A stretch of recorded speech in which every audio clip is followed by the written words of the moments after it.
ये कहानी है एक छोटी सी बच्ची की जिसको बहुत गुस्सा आता था, बात बात पे गुस्सा आता था। और जब उसको गुस्सा आता था तो वो ये नहीं देखती थी कि उसके सामने कौन है, और जो उसके मन में आता था वो सब बोल देती थी। कई कई बार तो वो कुछ चीजें उठाती और जमीन पे फेंकती और तोड़ देती। तो उसके माँ बाप बहुत परेशान हो गए, उनको समझ नहीं आ रहा था कि वो क्या करें। उन्होंने बहुत कोशिश करी उस बच्ची को समझाने की अलग अलग तरीके से, लेकिन वो बच्ची समझ ही नहीं रही थी। फिर एक दिन उसकी माँ ने उसकी ट्यूशन टीचर से बात करी, क्योंकि ट्यूशन टीचर ही एक ऐसी थी जिसकी कि वो बात सुनती थी।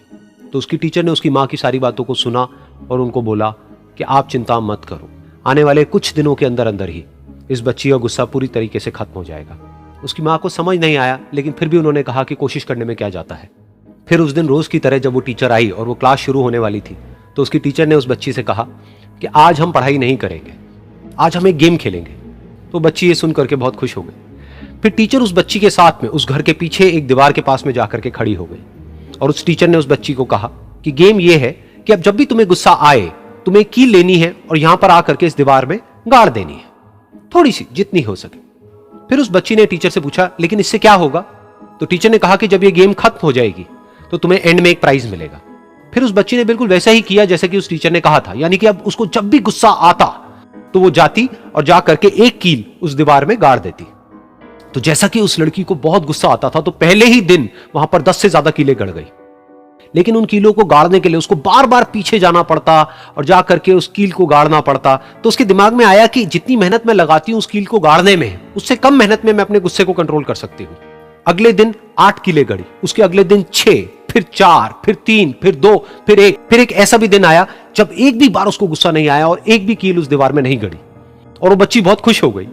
खुशी खुशी वो अपनी टीचर के पास में गई और जाकर के उनको बताया कि देखो मैम, आज मैंने एक भी कील उस दीवार में नहीं गाड़ी है क्योंकि मेरे को एक बार भी गुस्सा नहीं आया है। तो मैम ने उसको थोड़ी सी शाबाशी दी और मैम उसके साथ में उस दीवार के सामने जाकर के खड़ी हो गई।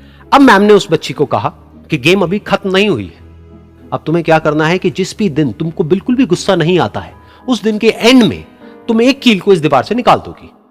तो बच्ची ने वैसा ही किया, लेकिन क्योंकि कीलें बहुत ज्यादा थी तो 1 महीने से भी ज्यादा टाइम लग गया उन सारी कीलों को बाहर निकलने में। लेकिन एक दिन ऐसा भी आया जब सारी कीलें उस दीवार से बाहर निकल गई। फिर वो बच्ची बहुत ही खुश होकर के अपनी टीचर के पास में गई और जाकर के बोला कि अब उस दीवार में एक भी कील नहीं है। तो उसकी टीचर उस बच्ची के साथ में उस दीवार के सामने जाकर के खड़ी हुई। उसने देखा कि एक भी कील नहीं है दीवार में। फिर उसको उसकी एक फेवरेट चॉकलेट गिफ्ट करी और बोला कि तुम इस प्राइज को जीत गई हो। बच्ची बहुत ही खुश हो गई। फिर टीचर ने उस बच्ची से पूछा कि क्या तुमको इस दीवार में कुछ नजर आ रहा है? तो बच्ची ने कहा, नहीं मैम, इसमें तो कुछ भी नहीं है, सारी कीलें निकल चुकी हैं। तो उस टीचर ने कहा, एक बार ध्यान से देखो, शायद कुछ नजर आए।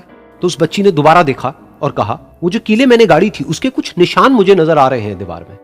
जब बच्ची ने ये देख लिया, फिर उसकी मैम ने उस बच्ची को कहा, जैसे तुमने इस दीवार में कील गाड़ी और अब तुम उस कील को तो निकाल सकती हो लेकिन उसके निशान को नहीं मिटा सकती, ठीक इसी तरह से होता है जब तुम गुस्सा करती हो। जब तुम गुस्सा करती हो अपने माँ बाप पे या किसी पे भी, तो उनके दिल पर चोट लगती है, उनको दर्द होता है और वहां पर एक निशान रह जाता है। उस निशान को तुम चाह करके भी हटा नहीं सकती, फिर चाहे तुम उनसे जितना मर्जी माफी मांग लो। ये सुनकर बच्ची को अपनी गलती का एहसास हुआ और वो रोने लगी और वो भागती हुई गई और अपनी माँ के पास में जाकर के उनसे गले लग गई और अपनी माँ को बोली कि मम्मा, मैं आज के बाद कभी गुस्सा नहीं करूंगी, मुझे समझ आ गया है मैंने क्या गलती करी। और उस दिन के बाद उस बच्ची ने कभी गुस्सा नहीं किया। जीतता रहा पुत्र, ऑल द बेस्ट। पहला एक्सपेरिमेंट बना के मैं खुद को कामयाब समझने लगा, लेकिन स्कूल में तो नजारा ही कुछ और था। वाह, क्या बात है विक्रम, कमाल कर दिया। दूर फिटे मुंह, मेरे दिमाग से निकला आइडिया पहले से ही किसी और के दिमाग से उछलकर बाहर आ चुका था। तब मुझे समझ में आया कि कामयाबी में टाइमिंग बहुत मायने रखती है।